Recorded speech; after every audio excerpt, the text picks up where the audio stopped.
Ne cherchez pas, le gainage n'existe pas. Pourquoi? On en parle à Zinal.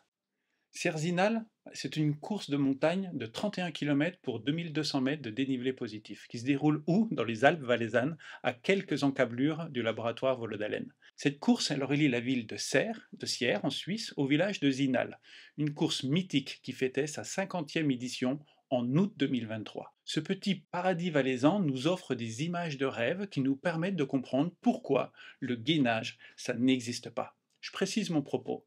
Le gainage, c'est d'abord une série d'exercices d'entraînement destinés à renforcer les muscles qui soutiennent le corps, stabilisent le bassin et la colonne vertébrale.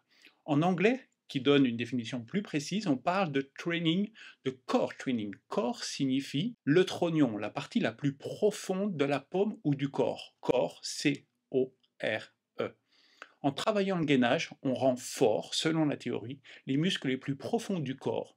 Ceux qui vont tenir la structure, telles les poutres porteuses du bâtiment, vont lui permettre de rester debout, ferme, donc de tenir sa forme.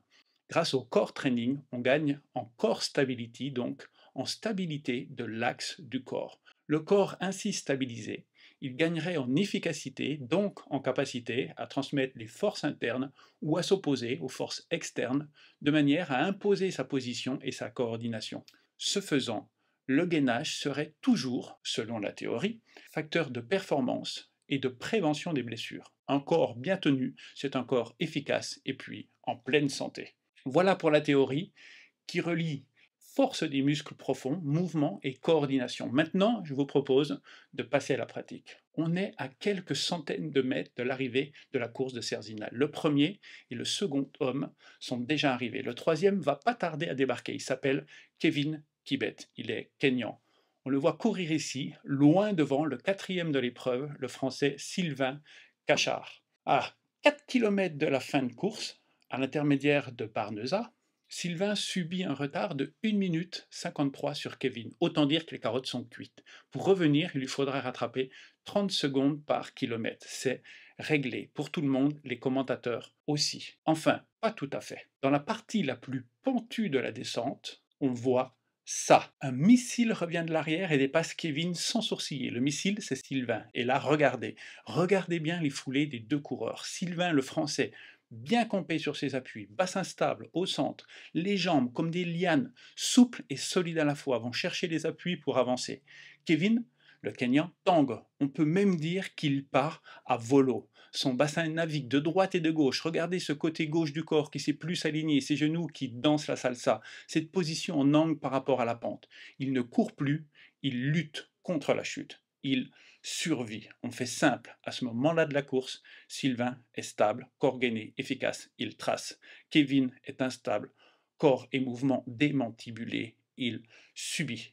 Le chrono est sans appel. Sylvain va avaler les 4 derniers kilomètres en 18 minutes et 3 secondes, c'est-à-dire 1 minute 48 secondes plus rapidement que Kevin. 1 minute 48 secondes sur 4 kilomètres, soit près de 3 km/h plus vite que son concurrent. La différence de vitesse est prodigieuse. Les dés sont jetés. L'arrivée est à quelques centaines de mètres. Sylvain va monter sur le podium. Kevin empochera la médaille en chocolat. À ce moment de l'observation, faisons un petit pas de côté et pensons comme pense un entraîneur, un prépa physique ou un kiné.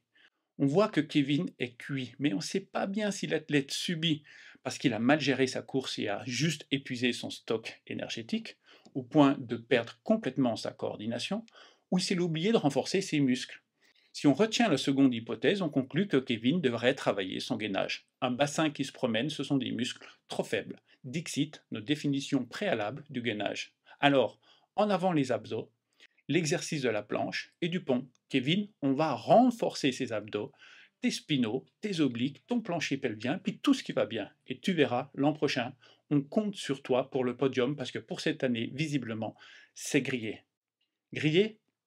Enfin, pas tout à fait. Subitement, on voit la foulée de Kevin se réinventer. Regardez ça, comment on retrouve une coordination jusque-là oubliée. Les jambes se réalignent, le bassin se stabilise, ce que l'on appelle en science le modèle masse-ressort, c'est-à-dire cette extraordinaire capacité à rebondir sans effort, à déployer ce que nous appelons une foulée aérienne, renaît de nulle part, tel le phénix, qu'on pensait brûler renaît de ses cendres. Comment expliquer que l'efficacité apparaît puis disparaît? Comment le gainage peut ne plus être et quelques secondes plus tard être à nouveau? Comment une qualité interne, la soi-disant force des muscles stabilisateurs, peut ainsi osciller en quelques secondes? Et si on se trompait de qualité? Et si l'explication ne résidait pas dans le corps, mais dans la relation entre la position du corps et le moment de la course? Plus exactement, la pente. Les 7 derniers kilomètres de Cerzinal consistent en une longue descente qui mène les coureurs d'une altitude de 2424 mètres à Nava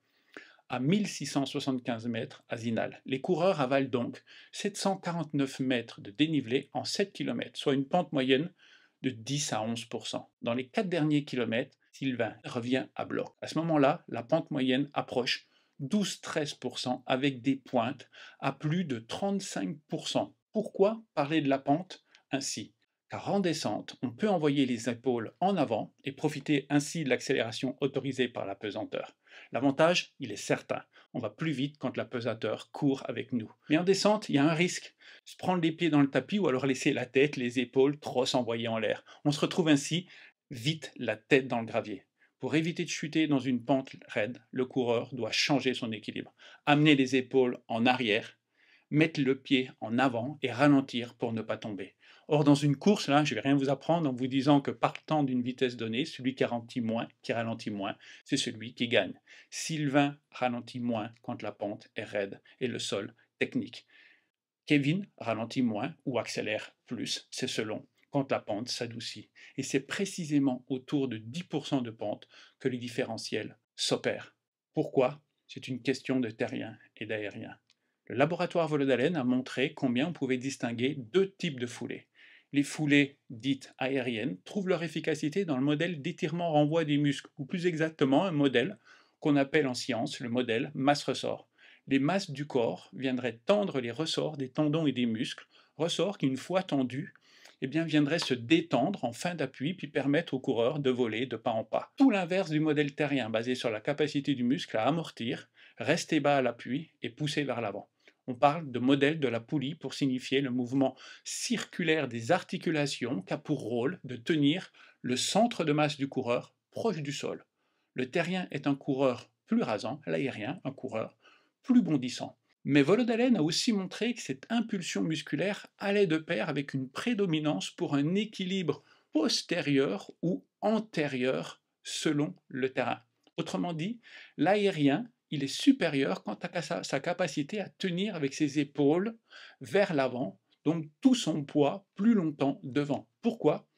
Tout simplement parce que son système neuromusculaire s'appuie davantage sur les muscles situés à l'arrière de son corps, sur la face postérieure du corps, des muscles qui permettent à la fois de rebondir et de réguler l'équilibre avant. Je me pose devant pour me tenir à partir de l'arrière. À niveau énergétique équivalent, en pente douce, l'aérien passe devant le coureur terrien. Kevin domine. Sylvain, d'ailleurs, regardez-le à présent, regardez son bassin sur ce terrain. À présent, c'est lui qui voit sa foulée partir en vrille, ses genoux qui sont en train de rejouer cette fois la castagnette. Vous voyez, c'est plus les mêmes qui dansent la salsa qui jouent les castagnettes. Cette fois, c'est à Sylvain, son bassin vogue, lui qui quelques secondes auparavant semblait si solide dans la forte pente, si gainé, est à présent perdu. Kevin, lui, a retrouvé son gainage, il a retrouvé sa coordination, il a retrouvé son efficacité.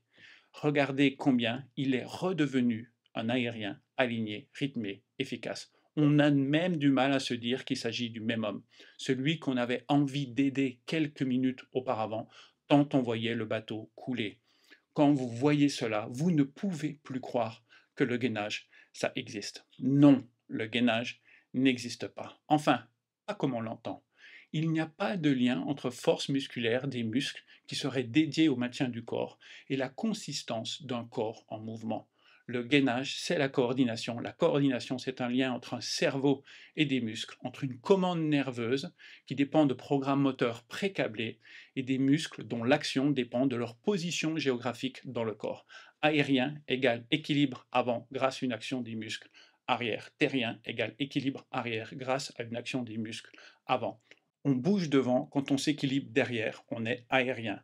Quand on est terrien, on est bien quand la pente augmente, ce qui nous permet de tenir derrière car on s'équilibre avec l'avant. Ce n'est pas une qualité en soi ce gainage, mais une typographie neuromusculaire qui donne des mouvements spécifiques qui devraient nous amener à personnaliser la prépa physique et technique. Nous ne sommes pas seuls à le dire. On peut se référer aux publications de synthèse d'Eilon Lederman et de son mythe du gainage.